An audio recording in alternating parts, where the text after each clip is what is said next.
My background's actually in the physical sciences. I started off my training as a physicist. Got very deep into the computer science side of things, and found myself shortly after grad school in the financial space.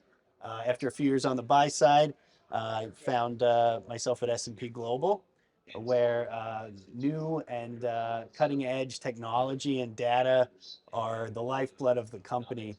Alternative data has been a mandate for the firm for a number of years now. We launched our alternative data marketplace about 5 years ago. I was very involved in that effort, and been deep in the space ever since. We do a few things. One is we speak to third-party providers that help enrich our existing content with content that may be outside of our ecosystem today. The other thing is our research side of the group develops capabilities to help extract the value from that content. Oftentimes it's more complex than what's considered traditional, and so that capability development really becomes essential to fully leverage the value of the content. And then take the data, the capabilities, put it together. We get a very attractive product, and we discuss those products with leaders in the space and hopefully find a home for those products. What kind of leaders are we talking about? What kind of space? Great question. The majority of our clients are in the investment management space, but we're seeing ever increasing adoption outside of that space. So first within investment management, outside of the public space, more private markets users, and then we're also seeing growing adoption in form of cybersecurity use cases, investment banking, and corporates as well, looking for adjacencies within their product, or using it for targeted advertising, or competitive intelligence. We're always looking for new content, data that informs on the movement and logistics of people, money, things. That tends to be front of mind. So we've recently been exploring a supply chain content set that includes some inferred values, some imputed values for the cost of the cargo that's being moved, and the way that imputation is done is very complex and accurate. What's your...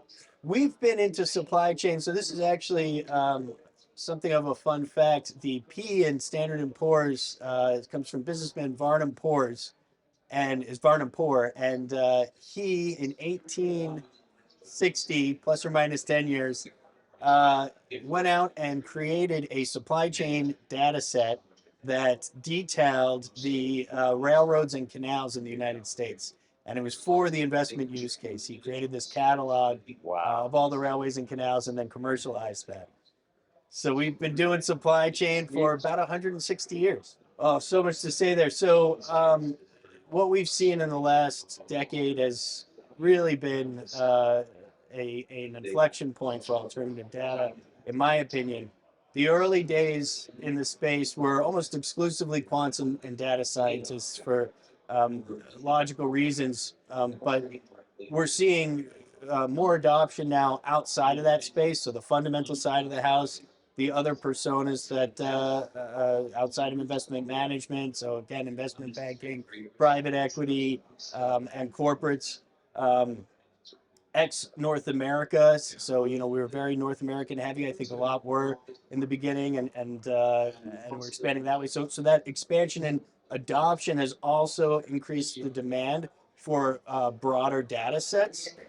We're also seeing an increase in depth. So again, because I think a lot of the early adopters were those quants and data scientists, I think that we saw data sets that were broad were the ones gaining traction, and now there's more of an appetite for content sets that may only speak to 30 names, but it's really industry-rich content.